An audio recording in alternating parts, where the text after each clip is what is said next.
lot of interesting choices for opponents coming up in the coming months and years. At middleweight, Arthur Abraham is the most obvious example. At super middleweight, Mikkel Kessler.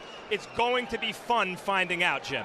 Indeed, Pavlik could fight at either 160 or 168. And the stringy middleweight, not surprisingly, has said that somewhere down the road, maybe he'd like to fight as a heavyweight. If so, he enters into a hall of mirrors. As Lennox Lewis, I mentioned that belt collection game in which both Klitschko and Ibragimov are engaged at this moment. Very quickly, let's look at the 4 fighters who hold heavyweight title belts. And we do not mean to suggest by showing you this list that just because they hold a heavyweight title belt, they are necessarily one of the top 4 fighters in the division.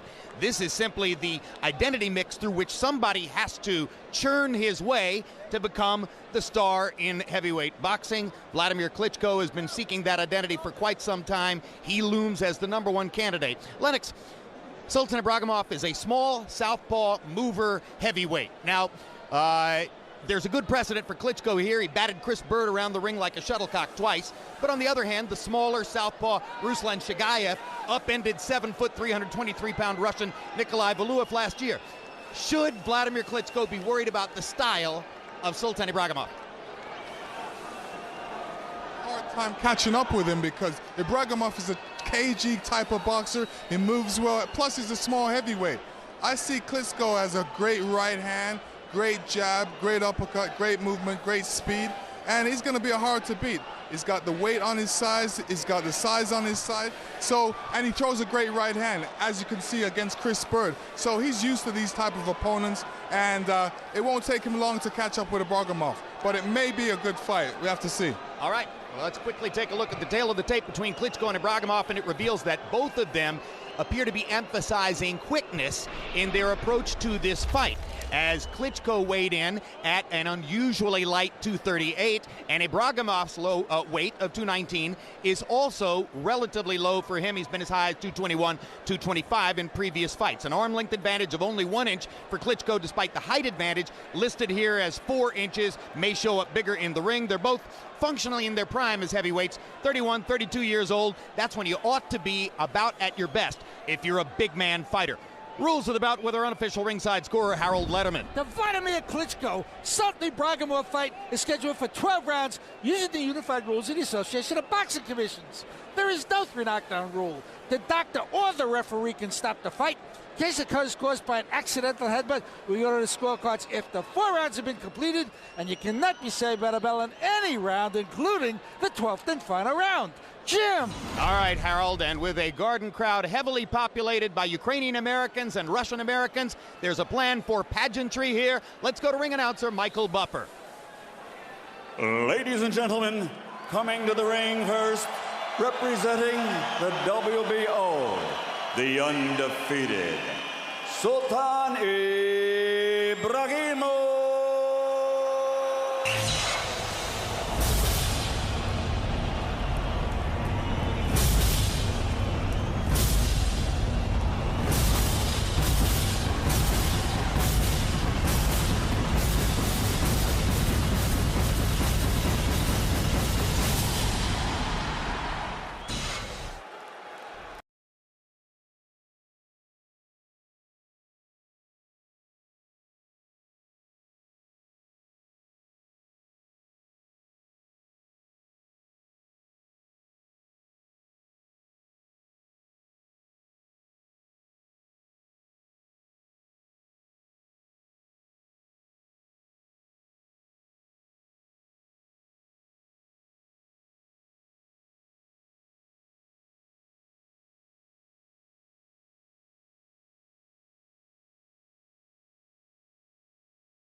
he's supposed to learn as amateur. He's supposed to have gotten rid of that right now. Now he's a professional, a true professional, and seasoned.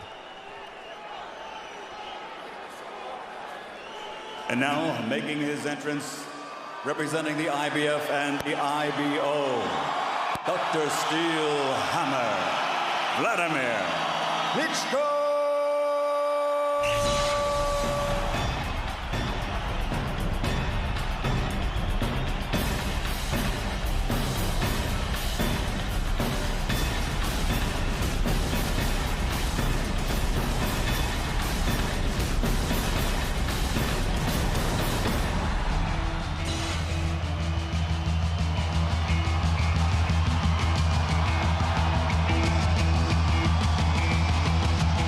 It's without question the best body in the division.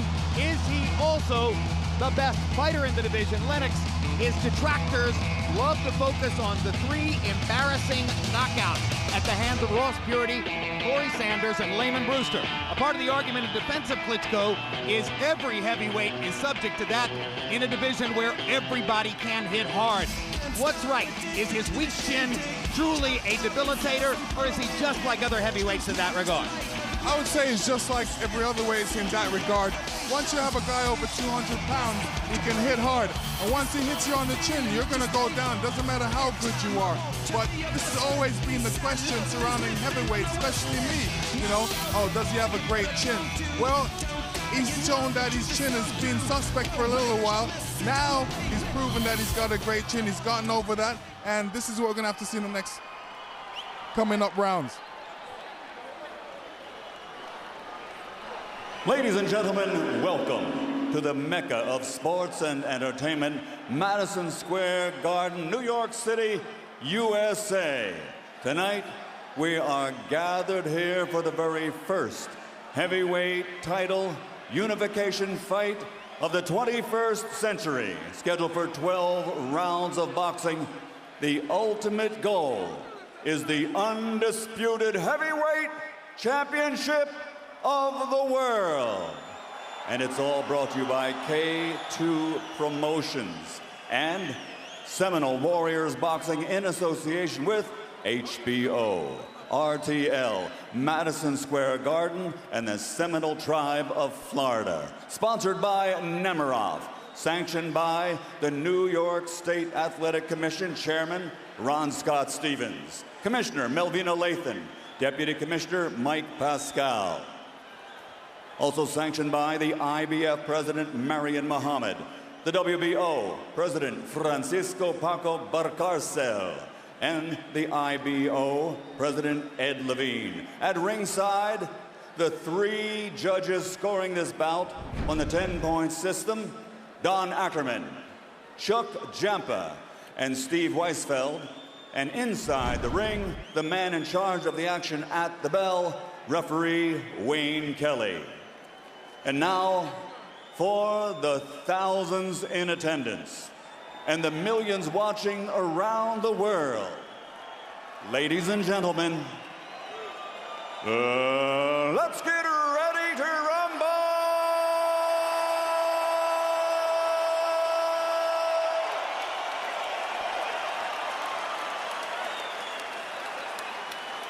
Fighting out of the red corner, wearing red with silver, official weight 219 pounds. This Olympic silver medalist now has an unbeaten professional record of 22 victories, including 18 knockouts with 1 contest even.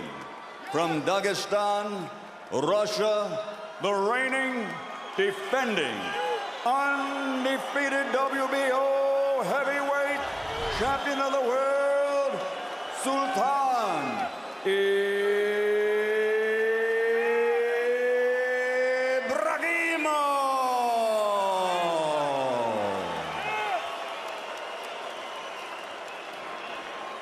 And fighting out of the blue corner, wearing red trimmed with gold, official weight 238 pounds, an Olympic gold medalist who now has a record as a professional consisting of 49 victories, including 44 knockouts against 3 defeats. From Kiev, Ukraine, the reigning and defending IBF, IBO, and two-time heavyweight champion of the world, Dr. Steelhammer, Wladimir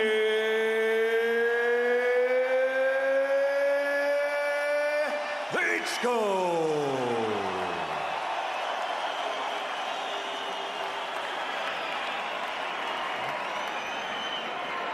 Center of the ring.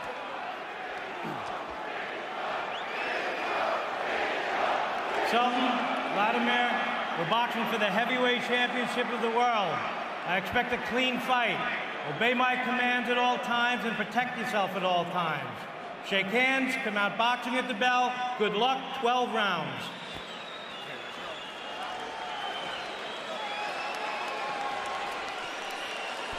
There hasn't been a universally recognized heavyweight champion of the world since the man sitting next to me, Lennox Lewis, retired. A lot of people think Wladimir already deserves that distinction. He's been dispatching top 10 guy after top 10 guy. That's Ibragimov. His mission here, dispatch Ibragimov.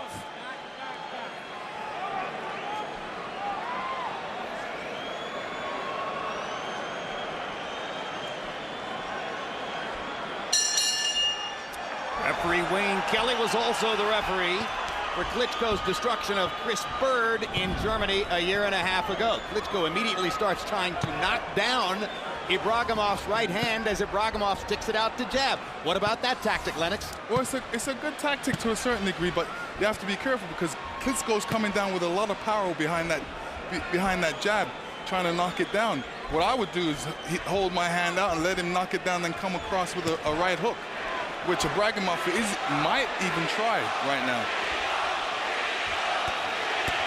Given that Ibragimov is a much shorter southpaw, how viable is it going to be for Wladimir Klitschko to use the time-honored tactic of leading with straight right hands against him?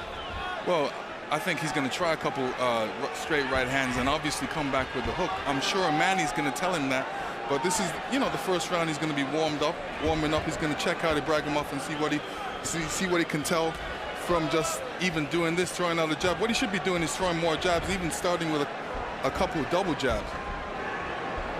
And not really worried about his Ibragimov's right hand at the moment. He should So far, Klitschko remains intent on knocking Ibragimov's right hand down toward his waist every time Ibragimov lifts it as though to jab. Another thing that's glaring early in this fight is how often Klitschko winds up stepping on Ibragimov's front foot, which happens when an orthodox fighter fights a southpaw fighter, but it's happening so frequently, it looks intentional. Keep him up. Don't pull And you wonder if Ibragimov will focus more on the reality of trying to get his front foot outside of Klitschko's front foot, which he was able to do there. It's the only way to successfully create punching angles. And plus, you have a style clash here as well. You got two different styles, and obviously one's a southpaw. So this first round is just a tester for both of them. First real solid landing punch is a body shot at the waistline for Sultan Ibragimov. Lennox, Max mentioned that Wladimir Klitschko is seeking what amounts in effect to your identity. He has the same trainer you had in the latter half of your career, Emmanuel Stewart. Like you, he's a tall, conventional fighter who tries to set up right hands behind his very good jab. What's the biggest difference between Wladimir and you? What's the biggest difference? I would say I've got more athleticism in it. you bent at the waist more. You weren't as mechanical as he is. I was more relaxed than him, and right now he looks a bit tight, but this comes with experience. I think he's just taking his time right now and showing a lot of poise and a lot of patience. And I also think you had a terrific uppercut, and it's a punch that he uses only sparingly. Most of his game, jab, straight right hand, and the left hook. I haven't seen Klitschko's uppercut yet, but I've seen his right hand and his left hook and his jab, and they're great.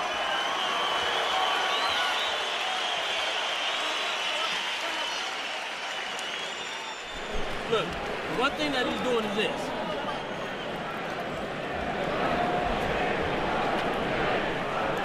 One thing he's doing is he's trying to knock the jab down. Give him some feints. Give him some feints, because he's doing like this. He's coming down on your jab real hard. Feint and come back with the hook. And throw the straight left to the body and work your way up. You know you're in position because he's watching the right, watching the right. Just keep on working and keep banging it with the left hand, banging the left hand. And when he comes in, you go back, check him. That's all. Just keep working perfect. He's starting to get a little uncomfortable. That's all we want. Just real slow. Good round.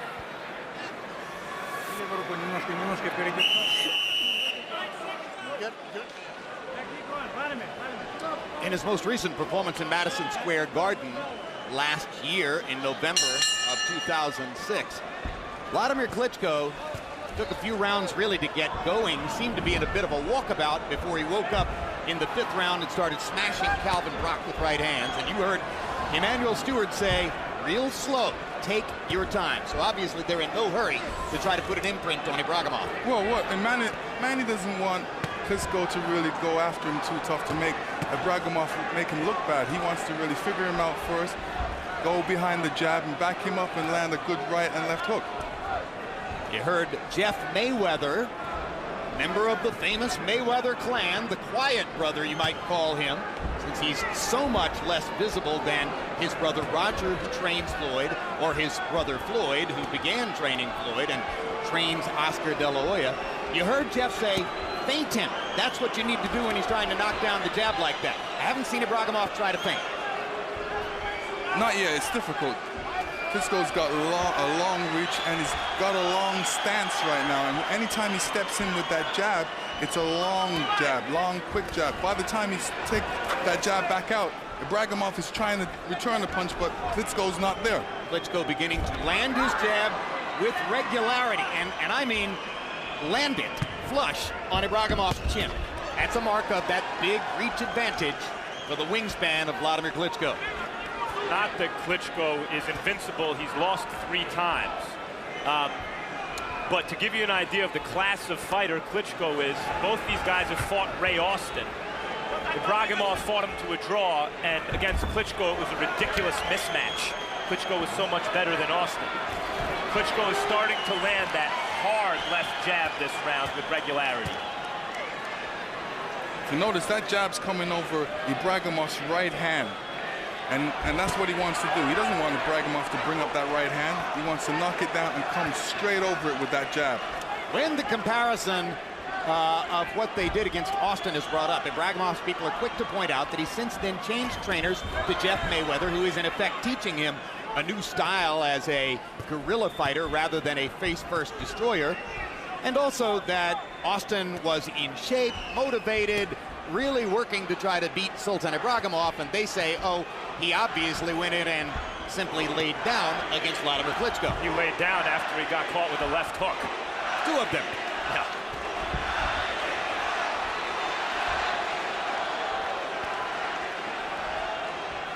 Round 2 looks only slightly different than round 1. The most significant variation is Wladimir Klitschko beginning to unfurl his jab and land it with regularity. Ibragimov finally throws an overhand right and lands it on Klitschko's shoulder.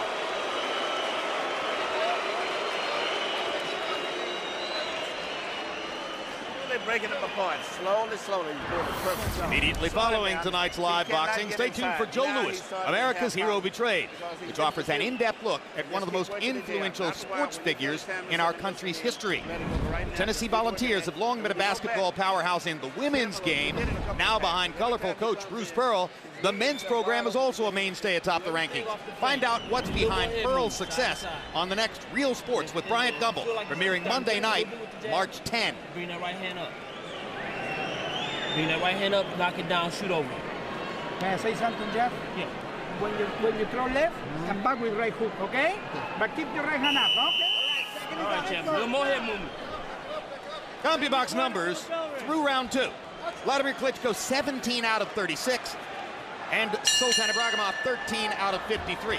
All of the 17 punches with which Klitschko has connected so far are jabs, and there's another thudding jab to begin round 3.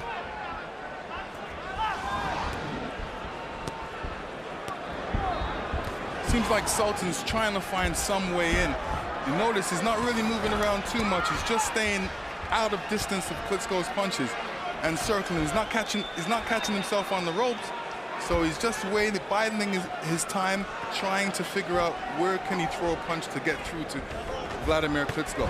Sultan Ibragimov's strategy coming into this fight is to move around, try to box well enough to win some rounds, and try to hurt Klitschko with something big at some point, and once he gets Klitschko hurt, jump on him. The thinking is that Klitschko becomes unraveled when faced with a guy who's going to take advantage of the opportunities that come up at times as a result of Klitschko's fragile chin, or at least the perception of his fragile chin.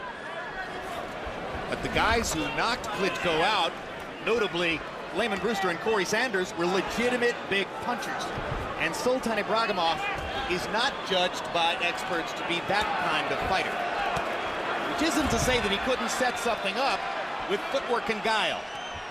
So far, though, he hasn't found an angle for getting away from Klitschko's jab.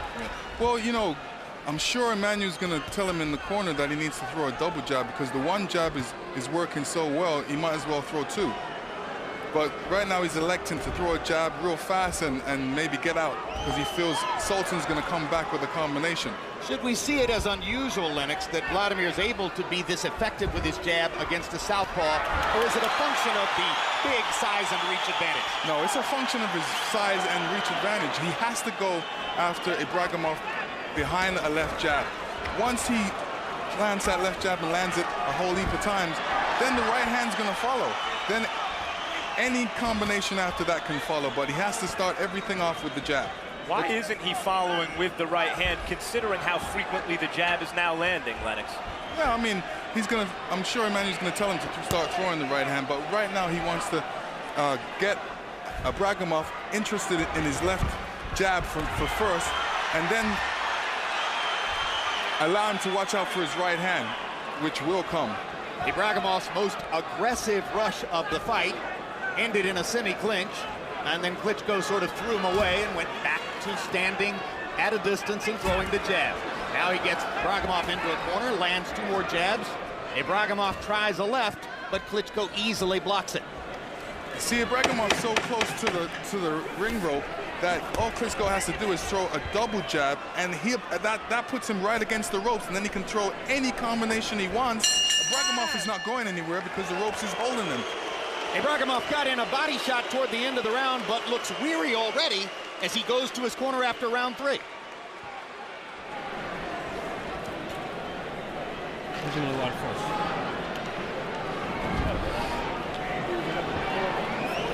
So, I need you to start. I need that hand up a little more head movement. But he's starting to find you with the jab a little more, so we need some head movement. Change anything. The jab is working beautiful. And after a while, you'll see, but this is about the 4th round coming up. 4th round. I said after the 4th round, he's going to be tired. Because now he cannot get on the inside, and the jab, he cannot get away from the jab. So when the missile comes, he'll never see it. Yeah. Yeah. Healthy box numbers through 3 rounds. Wladimir Klitschko's landed 34 punches. Every single one of them has been a jab. He's only thrown 3 punches that CompuBox judged to be power shots. Power shots are anything other than a jab. And Harold, how do you have it so far? Okay, Jim, 2 rounds to 1, 29, 28, Wladimir Klitschko. Jim, the first round, I get this up at Ibragimov when I played patty cake, and Ibragimov landed a couple of right jabs. Wladimir didn't do much, but rounds 2 and 3 was all Wladimir with that left jab. 2 rounds to 1, Klitschko. Now in round 4, Klitschko has gone back to the tactic of knocking Ibragimov's jab down with his left hand. Ibragimov here, Jim, looks to me like he's getting a little desperate, and that's good for Klitschko, I suppose, but a desperate fighter's also a dangerous fighter, and he seemed to land a couple of good shots not long ago, a few moments ago. Yeah, when you say desperate, he wants to land a shot. He wants to get in there and land a punch and test Klitschko's chin, because everybody's dreamt about his glass chin, so they want to hit it. I think Ibragimov knows he has to change something. He has to do something dramatically different here because he's being systematically taken apart by the Klitschko jab. Yeah, he's simply going to get engulfed by jabs unless he can find a way to tactically change the fight. And he's trying to do it with sheer aggression and footwork in this round. And that's the kind of idea that Klitschko is trying to erase from people's minds, the idea that they can simply impose their will on him physically when things aren't going the way, as Brewster did, as Corey Sanders did. And again, it's one thing if a big puncher like Brewster or Sanders gets a shot at your jaw. It remains to be seen whether Ibragimov can do something about it if he gets that opportunity. And Jab lands again. Klitschko has to watch out as well because his chin's a bit high, and when your chin's a bit high and your right hand's a bit down, sometimes the shot gets by. That's what happened to me in South Africa. I thought I had the punch blocked, but it got through. And if you notice when Klitschko throws that jab, that right hand is hanging a little bit low. Needs to bring it up just a little bit more. You very definitely did not block Hasim Rahman's right hand in South Africa. I thought I did, but, you know.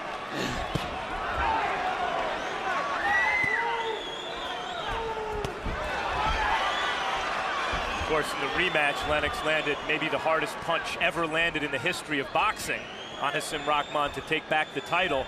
Klitschko's got a good straight right hand. He has barely used it this fight. I cannot recall him once landing a good one or even throwing one. Yeah, I mean, if you would watch him, you would think that his right hand's hurting him or something.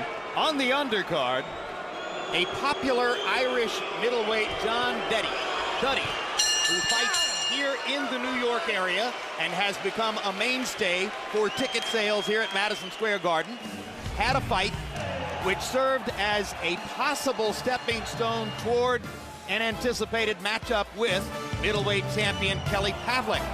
And though Duddy was ripped in the early rounds and actually sustained a massive cut over his left eye, he was able to assert control through the middle rounds and ultimately wear his lesser-known opponent down en route to a majority decision. One judge saw the fight even. The other two judges both had the 10-round fight, 98-92 for John Duddy.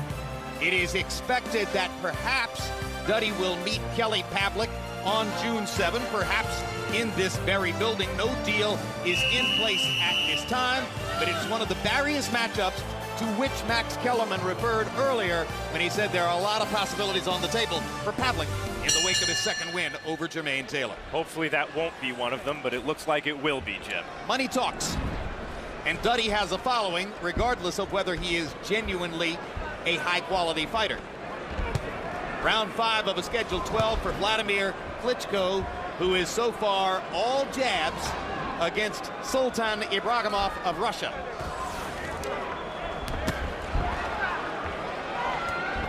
Ibragimov sharp and quick with that left hand. Partial contact at best.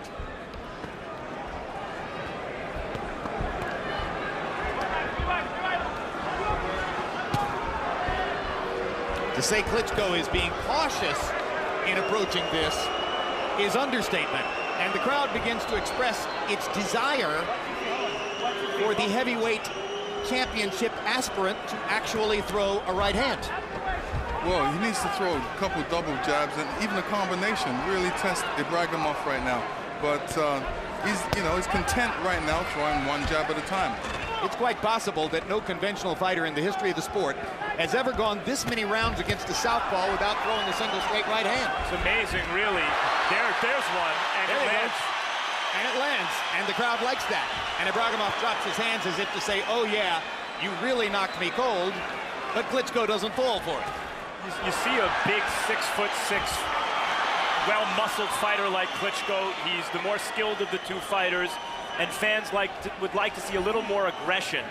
Klitschko's not that kind of fighter. He scores knockouts, but he's measured in his approach. Let's focus on something he's doing very well, which is the jab. Jim, Joe Louis, Sonny Liston, Muhammad Ali, Larry Holmes, and Lennox Lewis. I mean, these are the greatest heavyweight jabbers of all time. Klitschko's jab seems to me to be in that class. He's able to dominate top heavyweight opponents with it. Well, he's got a powerful jab. When he steps into his jab, his whole power is behind it. And anybody that gets hit by one jab feels it because there's a lot of power behind it. He's got 250 pounds behind that jab. So he can actually knock out a person with a jab. Imagine if he throws a double jab. Well, the crowd may be impatient for Klitschko to be more aggressive and try to create more excitement, but his trainer, Emanuel Stewart, has made abundantly clear between rounds that he wants Wladimir to do exactly what he's doing. Well, he's staying to the game plan. What I feel he needs to do is even throw some combinations in there. Test Ibragimov, test him with that hook, test him with that uppercut. After studying tape of Ibragimov, Stewart declared him the best opponent Wladimir has ever faced. When asked for a prediction, he said that Klitschko would knock him out. And Klitschko hasn't even thrown a hook yet.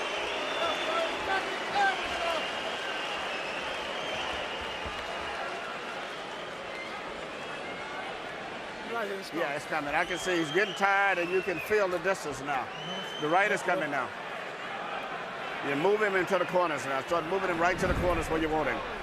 Bring him right to the ropes. And that's what you're doing. When you're leaning in and getting close in, and then shoot it right inside here. Because you're getting close to him now, but pushing him, take him to the corner. Put more pressure on him now. You're letting him have too much of a holiday. We start pressure more and more on that. Pick it up a little bit more.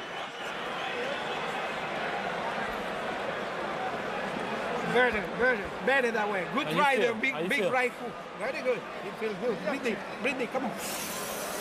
Couple of times, come on, come on. A quiet Jeff Mayweather allowing Miguel Diaz to do the talking in Ibragimov's corner. Nothing tactical offered there. Total punches average per round so far, according to CompuBox count. Klitschko 11 out of 23 in his average rounds. Ibragimov 7 out of 28. The heavyweight average is 46 punches thrown per round, and we've seen many situations in which Klitschko has thrown many more punches than that. But of course, when he did it against Lehman Brewster, he ultimately ran out of gas. So maybe the goal is simply to conserve energy.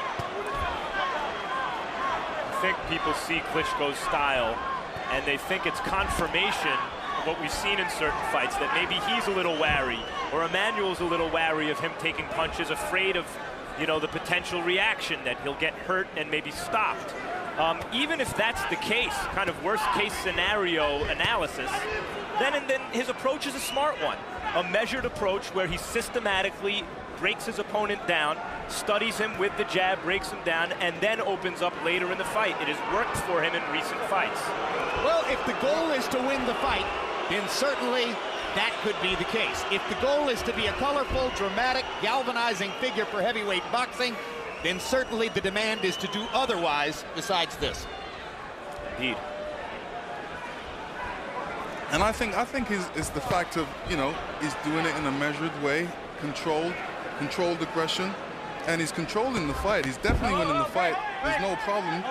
But you know, I would love to see a right hand in there and a hook in there. Well, after he knocked Brock out in the 7th round, flipping him onto his belly with a perfect right hand, then he didn't get criticized very much for the desultory performance in the early rounds of that fight. And surely, if he manages to upend Ibragimov similarly, then the same thing will take place. Knockouts speak for themselves when they take place. And Klitschko generally knocks out his opponents. In the last 7 years, only Sam Peter has gone the distance. Let me tell you, when Klitschko throws that left jab, there's so much power coming behind it. You can tell by when the sweat comes off Ibragimov's head. Wladimir's looking for his 50th victory in the ring tonight. His record of 49-3 includes 44 knockouts. See, Manny told him to set a couple traps, put him in the corner and then take advantage of him.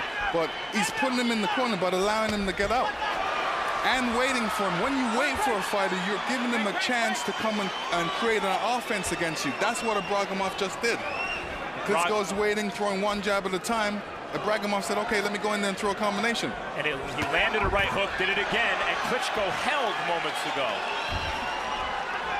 Wait! Step back, step back.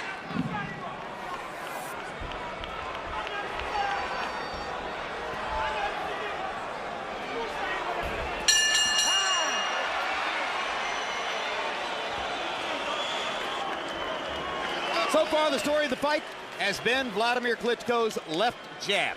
Let's take a look at several of those jab connects.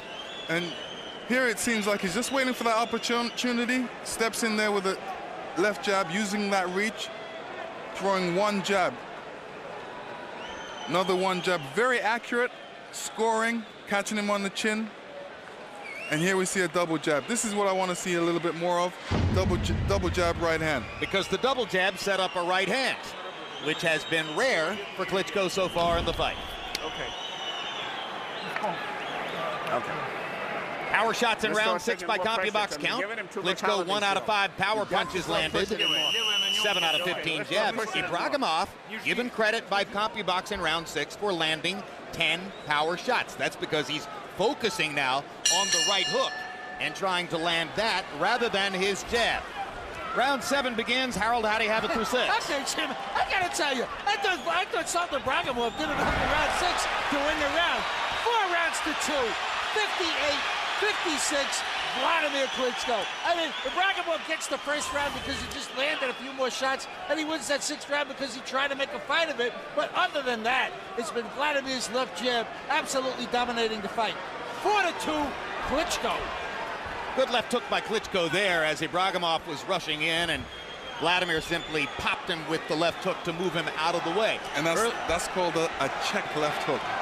It was like the check left hook that Floyd Mayweather used to knock out Ricky Hatton, as a matter of fact. You know, I don't want to, I'm not sitting here scoring the fight in a way where I'm just watching the fight to score it, so I'm not going to dispute Harold's card. He may be right.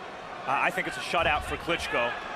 The most interesting thing to me about this fight so far is, Jim, I only remember 2 right hands thrown by Klitschko. Three now. They both land. All 3 of them landed. Well, you know, Ibragimov just laid there for that right hand. He didn't move his head, so he was a victim for that right hand. Well, he doesn't move his head in the face of the jab either. That's the reason that Klitschko is able to land it with such thudding regularity. And I agree with you, Max. Shutout scorecards at this point wouldn't surprise me at all.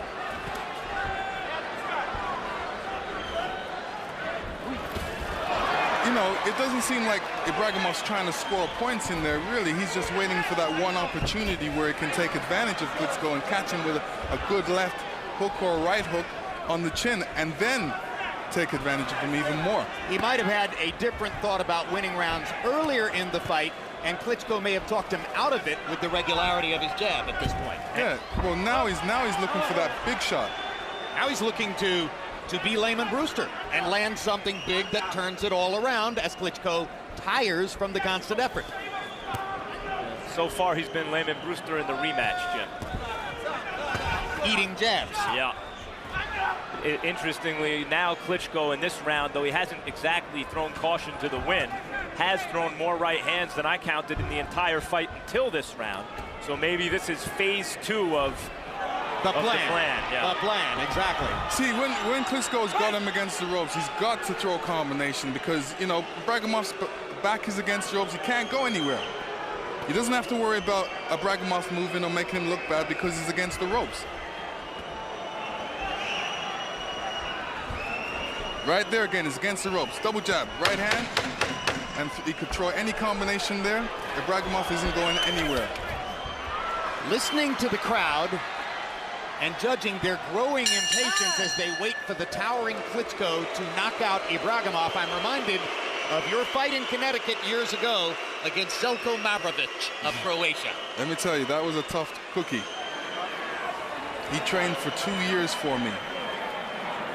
And how long did you train for him is the question. 30 days.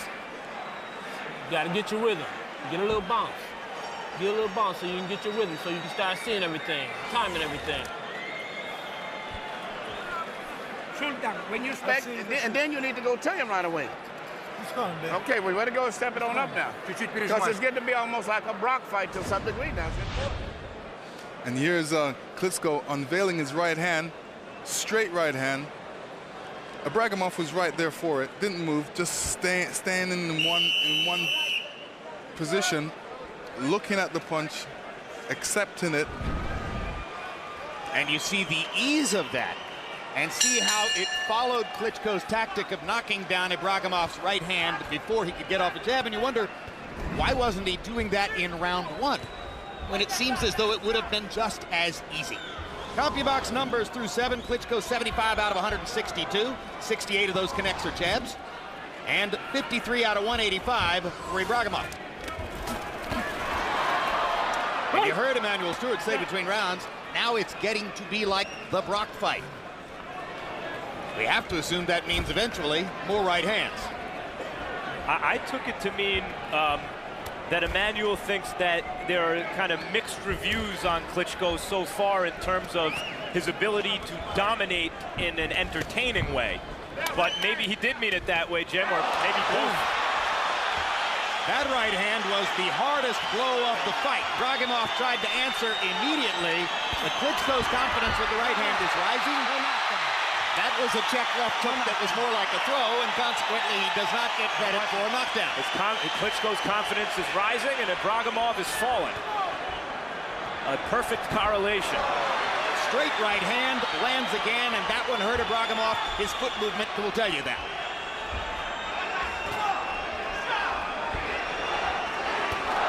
Let me tell you, when Klitschko throws that right hand, it's so straight and it's right down the line. It's a beautiful weapon. It's just he's underutilizing it.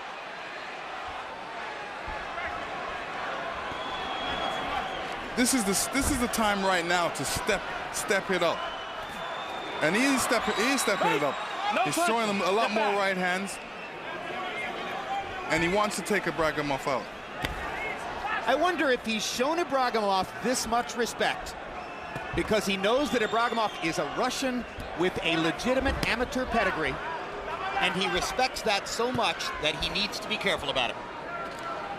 Well, I don't know. You know, you could say he doesn't want to take any extra chances. He's winning the fight quite comfortably with the jab. So he may be thinking, why take any extra chances? Let Ibragimov get a little tired before he starts throwing that right hand. A sudden flurry of power punches from Klitschko, and again the right hand landed. His accuracy with both the jab and the right hand, unimpeachable. You can also see maybe where Klitschko's a bit cautious, because whenever he opens up and hurts Ibragimov, Ibragimov's reaction is fight, not flight. Ibragimov landed 2 right hooks, slinging them over the top and both connected. Now that one lands on Klitschko's shoulder or back.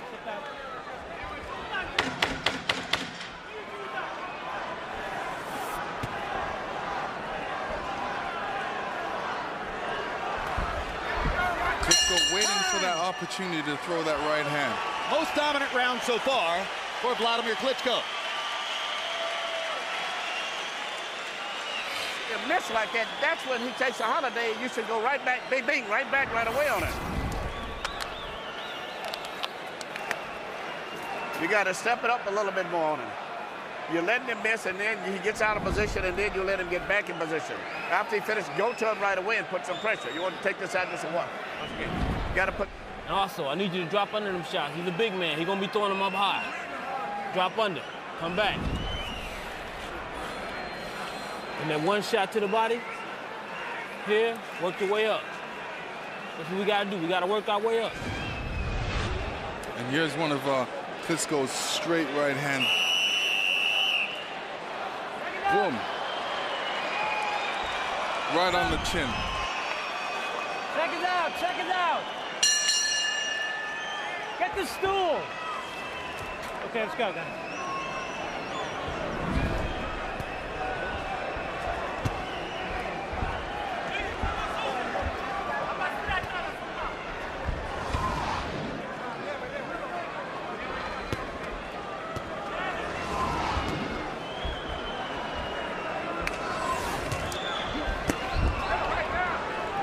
See, when you see Ibragimov throw in those overhand lefts, they're really roundhouses. They're not straight punches, and most guys can.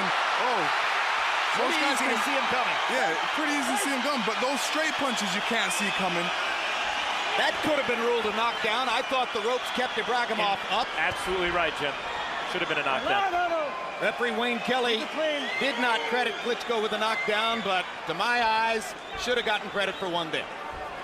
That was a double right hand, and both of them landed flush. See, Ibragimov needs to do something else. Right now, everybody can tell what he's trying to do right now. He's waiting for Klitschko, then he's trying to come around with that right hook, and then maybe a left hook. That's the only 2 punches I've seen Ibragimov throw in this fight. He needs to mix up his punches, throw a lot of different punches in there. Double jab would help. Keep it clean, keep it clean. Ibragimov tried to sling Klitschko out of bounds with many members of the Super Bowl champion New York Giants in attendance and perhaps appreciating the tackling form.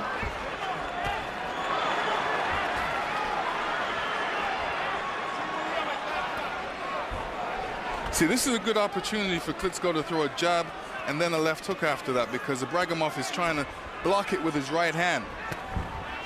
Well, you mentioned the New York Giants, Jim. The way they won the Super Bowl, it was inspirational. The level of desire and the effort was obvious. Klitschko is not that kind of a fighter. He's a clinical kind of fighter. Well, he's a man that studies a lot of tape, so he's watched Ibragimov a whole heap of times. Well, as one of the only 2 heavyweight champions in history, or heavyweight titleists in history with a PhD, All right, break, you wouldn't expect otherwise. Wladimir, don't pull And of the course, head the down, other okay? heavyweight titleist with a PhD was his older brother, Vitaly. I asked Wladimir in our meeting yesterday, do you experience more and more recognition on American streets as the heavyweight champion? And he said, well, yeah, but quite often it's somebody saying, Vitaly, we really love you. He was honest about that.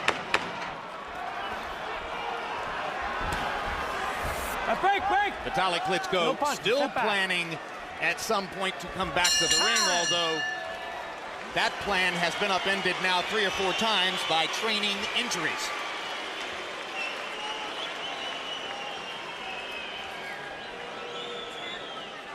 Enough. We can't say it There's anymore. a look at You Vitaly don't have to holler, I'm not hollering. as he You leans got to let into your Vladimir's punches corner. go. You have to, this guy, every time he throws a punch and he gets back after he's tired, go back to him right away. That's when he's weak. But you let him regroup and get his energy back again. Every time you do that, just Get more aggressive. But our hands need to stay up. Side to side movement. Let's back him up a little bit. And here's Klitschko hitting Ibragimov with a right hand, and Ibragimov going back into the ropes. And yes, the ropes did hold him up. If the ropes wasn't there, he would have been flat on his butt. Or in the crowd. So that should have been called a knockdown. But Wladimir Klitschko would hardly seem at this point to need the scoring point. Well, you know, it would have been a knockdown if his gloves would have touched the canvas. Harold Letterman, how do you have it through 9? Okay, Jim. 7 rounds to 2, 88-83, Wladimir Klitschko. Jim, as far as the knockdown goes, there's no question that Sultan Ibragimov was being held up by the ropes. But it's the referee's call. I mean, the guy went into the ropes. Wayne Kelly could have called it a knockdown, saying that Ibragimov was being held up by those ropes, but Wayne chose not to. Interestingly enough, Sultan came back. I mean, he really didn't look hurt. He got knocked into the ropes early in the round, but he did come back. So therefore, I didn't call it a 10-8 round. I called it a 10-9 round. 7 rounds to 2, Wladimir Klitschko. See, right now, all I see is that Ibragimov is finding a very difficult time to get inside of Klitschko. And anytime he tries to get inside, Klitschko holds him or pushes him to the side, or Ibragimov gets hit with a jab. It's a pretty quiet corner over there for Ibragimov. And now this tackle succeeds in bringing Klitschko to the canvas. Lennox is at this point, Sultan Ibragimov fighting to survive. I wouldn't say he's fighting to survive because he's not getting hit with a lot of punches. If you look at his face isn't red. He hasn't got hit with a punch where we could say, oh, he's really hurt. But he's finding a difficult time. Obviously, style is a big factor in this fight.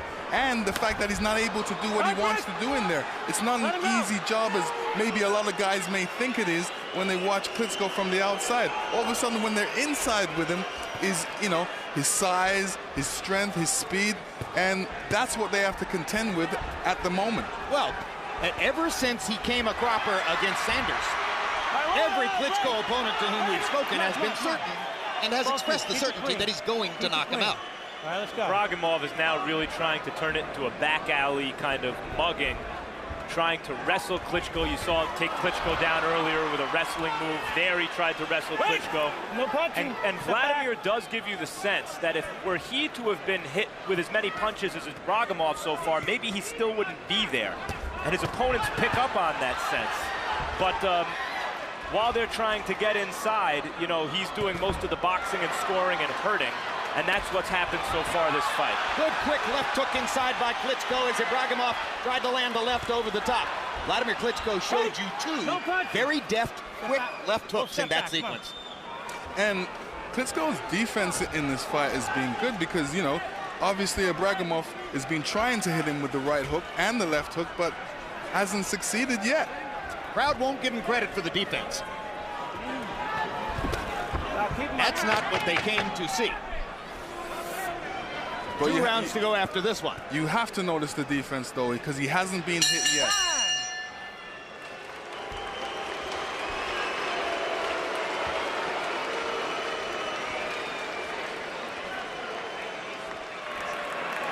Water, water, water. Okay, time.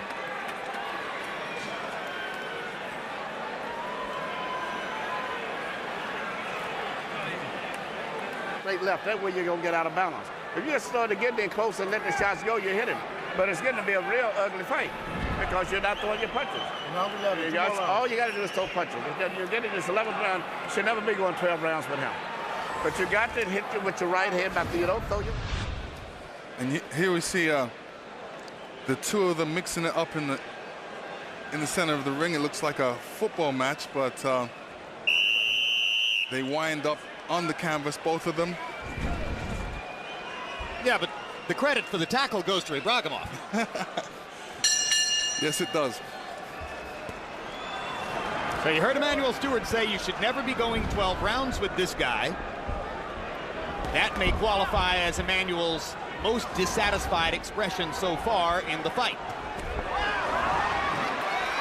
Big margin for Wladimir Klitschko on Harold Letterman's scorecard. Copy box numbers in 10 found Klitschko landing 13 punches, 8 of 20 power shots. Klitschko threw a good right hand there. What he did was knock down Ibragimov's right hand and then came over the top with a right hand of his own. Again, something it would appear he should have been able to do throughout the fight, but it's been a selective, clinical, you might say cautious enterprise for Wladimir. And perhaps because he's winning rounds so easily. Why take a risk? Yeah, right now he's just disposing of all challenges and disposing of Ibragimov in a clinical way. He's not really trying to take him out anymore, but if the opportunity presents itself, he will. And it's worth pointing out, Max Kellerman, that if Wladimir Klitschko were to take on another guy with a belt, Uzbekistan's Ruslan Shagayev, we might see something very much like this fight, almost categorically similar. Shagayev's a lot like Ibragimov, a little busier, but also a southpaw, a cute fighter. I think what Emanuel's expressing in the corner, Emanuel Stewart in the corner to Klitschko, is the same dissatisfaction that some fans may have with Klitschko watching this fight. Yes, he's winning, but if he demanded a little more of himself, if he wasn't satisfied with what he was doing, but tried to push it a little more, he would score the knockout. He would be more spectacular. He would give us what we're looking for. And I think Emanuel in the corner is trying to impress that on Wladimir. Don't be satisfied with what you're doing. You can take this guy out. Well, it's very important because, you know, right now he's got 4 minutes left in the fight. And if I was in there 4 minutes left, I would let it all hang out. And this is what he needs to do. He should let it all hang out. Let's see the best of you. Ibragimov charges. Klitschko stops him in his tracks with a jab. I'm sure that Emanuel on that night in Connecticut was suggesting to you that you ought to be able to knock out Zeljko Mavrovic. Sometimes it's not as easy as it looks. No, but at least I tried. What? I tried, man. The guy was moving all around the ring. Yeah, okay. That's what Vladimir's going to say. I tried. The guy was moving all around the ring. I tried to knock out Barney Rubble. He wouldn't stand still for me. Looks to me like against Mavrovic, Lennox, you thought, nah, not going to get this guy out of there tonight. I'll win on points. Let me tell you, I did hit him with some good shots, but he's got a good chin. Yeah.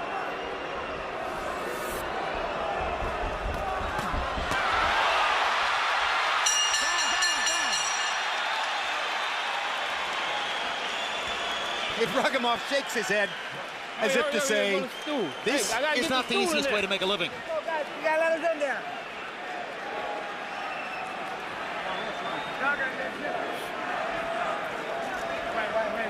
Wait. Don't move your head. Now we're going to touch block. It's not going to happen unless you knock him out good. The winner decision over this fight is not good at all. The guy's right here to be knocked out, but you can't knock him out if you won't throw the punches. And all you have to do is you have so many opportunities, and you just keep holding it. But you will have to try to knock him out, otherwise it's going to be bad. Get your head down and go. Still, we got to be smart, though. Head down and go. We got to be smart. But we got to have it. We got to have it now. Leave everything in. So now Emanuel Stewart categorically expresses a priority that goes above and beyond just winning the fight. Yeah, and you've seen Klitschko look at Manny like, what? It's going to be bad? So I'm sure he's going to have a different demeanor coming out in this last round. You know, Emanuel Stewart is a colleague of ours here on HBO as a broadcaster. But I think that's a very gutsy thing for a trainer to tell the #1 heavyweight in the world when he's pitching a virtual shutout to go press for the knockout, which leaves him vulnerable. A guy who's been stopped 3 times, Klitschko, to be knocked out himself. Many trainers would not adopt that position that Emanuel just took. But I think that's why a fighter hires a trainer like Emanuel Stewart, is because he wants to be great and he wants somebody who knows the big picture. Right, and to motivate him. Different boxers have different ways to be motivated. This, by saying that to him, may motivate him. Oh, we need to go out there and knock him out. Well, we really do? So Klitschko's looking at himself, he wants to go in there and knock him out. Manny wants him to knock him out because this guy shouldn't go 12 rounds with him. Sure, but with all the potential money out there for Wladimir, for his trainer to essentially say, obviously he doesn't think it's a big risk, but to take more chances, to risk more by pressing for a knockout, and therefore jeopardizing in a way that future, is a gutsy move on Emanuel's part. And you gotta remember, Manny's in the ring, in the gym with him, watches him spar all the time. So Manny knows that there's a lot more in Wladimir Klitschko than he's showing here tonight. And also maybe more money in the future if he can excite people with a knockout. Well, that's another point. Emanuel Stewart is in his 60s. He has another successful career now as a television broadcaster. Wladimir Klitschko may be his last legitimate heavyweight championship contender. He wants to get everything he can possibly get out of it.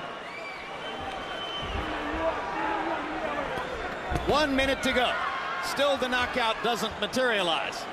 And, you know, for me, I see Wladimir Klitschko having a lot more skills, but there's nobody really to bring it out in him. You know, for a fight like this, he's satisfied just winning on the jab, and he's winning just on the jab. His defense is great. Doesn't really need to throw his right hand. I would love to see him throw his right hand a bit more, but he doesn't need to. You're right. This fight is a virtual shutout. You know, Lennox, sometimes Larry Holmes was criticized for winning on the jab. Sometimes you were. You know, that happens. There have been heavyweight champions and successful fighters who have had nights like this where they haven't looked bad. They've dominated with the jab, maybe not electrified everybody, but won and maybe electrified everyone another day. That's right. The ethic becomes, win this one, look great the next time out. And if you didn't look great this time, they'll forget about it, because just have another fight real soon and then forget about it. Virtual shutout. An apparent easy win for Wladimir Klitschko, barring some dramatic upset in the scoring.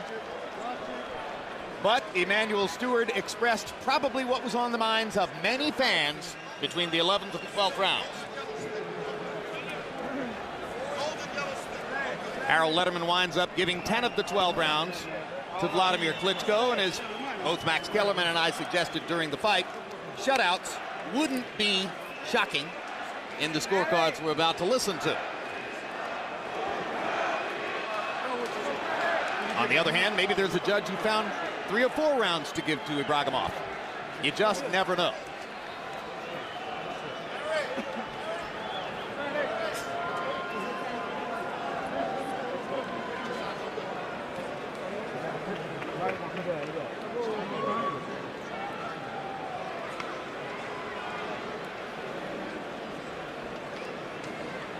Sultan Ibragimov has a cousin who is also a heavyweight fighter, Timur Ibragimov. But it's abundantly clear over the course of the past 2 years which is the better of the Ibragimovs. And this was to be the opportunity for him to move his career to the pinnacle tonight. He sought the fight against Wladimir Klitschko, was very happy to get it. And from the standpoint of winning and losing, it appears to have turned out to be one of those cases of be careful what you wish for. But you can imagine the degree to which New York sports sections and boxing writers may well rake Klitschko over the coals tomorrow for his caution. Nevertheless, if the scores are what we expect them to be, it would be the 50th win of his career. Let's go to Michael Buffer for the official decision.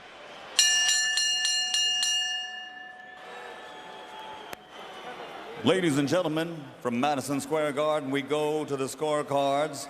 Don Ackerman, 119-110. Chuck Jampa, 117-111. Steve Weisfeld, 118-110. All to the winner, and now the unified heavyweight champion of the world from Kiev, Ukraine, Dr. Steel Hammer, Wladimir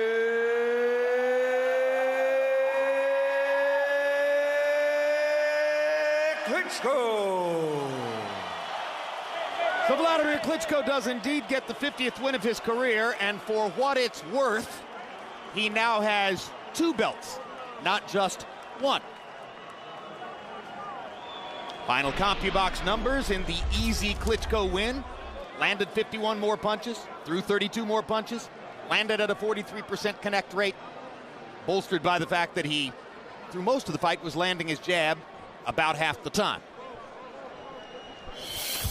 Jabs, 44% at the end for Klitschko. Connect percentage dropping in the last few rounds as Ibragimov stayed farther and farther away. How far away? So far away that he landed only 16 of 137 jabs by CompuBox count. And now let's go to Max Kellerman in the ring with Wladimir Klitschko. Wladimir, congratulations. You pitched a virtual shutout. In the corner, Emmanuel seemed to think that you could have done more. How did you evaluate this performance? I want to say thank you very much for your support. I thought I'm gonna knock this guy out. It wasn't easy.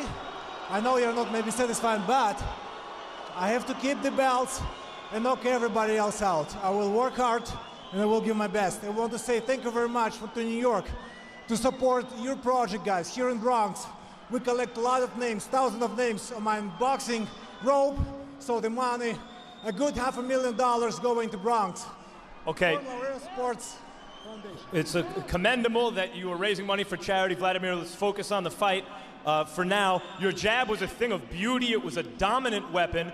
When you threw the right hand, it seemed to land to great effect. You hardly threw any right hands. Why not? I was throwing my hands, but I have to make sure that I will land them. If I will miss it, I will lose the balance, and with the southpaw, it's pretty difficult then to get back. That's the tactic which Ibragimov has. He's a counter-puncher. He tried to seem to turn it into a brawl at a certain point, tackling you at one point, trying to rough you up. Were you aware that there was a change of strategy on his part? I think they keep pretty much the same strategy. They were trying to change, but also I saw that he has difficulties with the size. He used to handle it in his past fights very good with Jimmy McLean, with Shannon Briggs and others. So he was trying his best. Okay, Wladimir, you are recognized universally as the #1 heavyweight in the world, but not yet by everyone as the heavyweight champion of the world. Who do you think you need to fight to gain recognition as the heavyweight champion of the world? I think if I will keep cleaning up the ring as I did it in the past years, it's all coming. I'm not looking for it, but it's come by itself, so I have to just work hard, that's it. Just beat one guy after another and eventually the recognition will come? That's right, and as impressive as possible, not over 12 rounds. Okay, Samuel Peter and Oleg Moskayev are meeting in a few weeks. The winner of that fight will be perceived by many as your top challenger. Do you perceive the winner of that fight as your top challenger? We had a dream to be champions at the same time with my older brother Vitaly, and I guess that he's gonna wait for a shot. I will just keep winning all other fights. So might we wind up in a situation where you and Vitaly are considered, in the best case scenario, according to you, the two best heavyweights in the world, and well, in that case we would just have a two-headed heavyweight champion and that's all?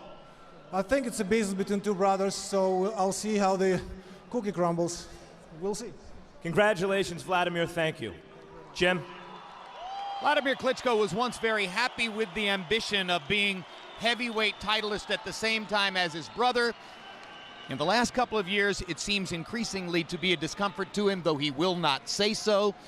Lennox Lewis, did he take a step toward becoming the recognized heavyweight champion of the world, or would you say it's still balanced water from before? Well, you know, he did take a step because he's beaten the next best opponent that they put in front of him. Now he has to go on and beat the rest of the guys that he hasn't fought yet, so the world can actually see who the best heavyweight in the world is right now. You know, each time he goes into the ring, he has to perform and show that he's the best. Throwing combination, throwing jabs. Right now, in this fight, I only seen the jab. I didn't see the true Wladimir Klitschko. I'm sure he's got a lot to show the world, but we need to see it in the ring. He threw some terrific right hands, probably just not enough to satisfy the public. Max, a great question you asked him about the possible matchup against the winner of Moskaev versus Peter. And Wladimir seemed to be saying, well, my brother Vitaly has the inside track on that, and if he gets there first, so be it. But that represents a possible enormous confusion to the boxing public if it turns out that way. Indeed. You know, Wladimir dominated this fight with the jab, won it with the jab. Larry Holmes dominated title fights the same way, was sometimes criticized. So did Lennox Lewis, was sometimes criticized for it. And like Holmes and Lennox, maybe Wladimir doesn't have that one fight out there for him where at that moment everyone's going to on the same foot step forward and say, okay, this is now the heavyweight champion. However, at a certain point, the distinction between Wladimir Klitschko as the #1 heavyweight in the world and as the heavyweight champion, Jim, becomes academic. It doesn't really matter at a certain point. What's the difference? The lineage has been broken. When Lennox retired, there's a vacancy. Someone is eventually going to ascend to that position.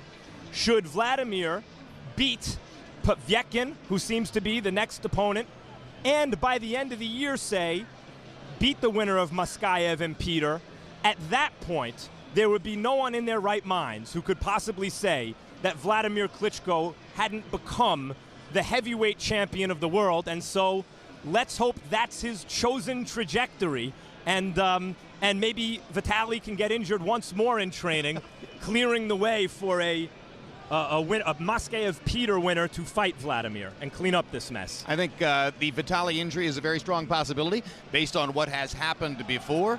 And as I said before we left the table, for what it's worth, Wladimir Klitschko now has 2 of the 4 belts. If you think that's the criterion by which you ultimately determine who the champion is, so be it. You're entitled to that perception. Most of us here at ringside would probably say it has less to do with belts and more to do with impact. For what it's worth, whether he's the champion or not, he is still the central figure in the division. He has the best television contract. He commands the biggest site fees. He is the fighter you want to fight if you want to make the most possible money. What else is there? It remains to be seen how many more steps Wladimir may have to climb to get to the rung he wants to be on. Meanwhile, if you have not missed our promotion, or if you have missed our promotion somehow, we remind you that immediately following this telecast, you'll have a chance to see the HBO film Joe Louis, America's Hero Betrayed. So if you missed any part of tonight's telecast, you can catch it again on HBO tomorrow at 9:30 a.m. or on HBO 2 at 4:30 p.m. Tonight's telecast will be rebroadcast a final time, also on HBO 2, Tuesday night at midnight. Next on HBO, as I said, stay tuned for Joe Louis, America's Hero Betrayed. And now for our entire HBO crew, I'm Jim Lampley saying good night and thanks for being with us.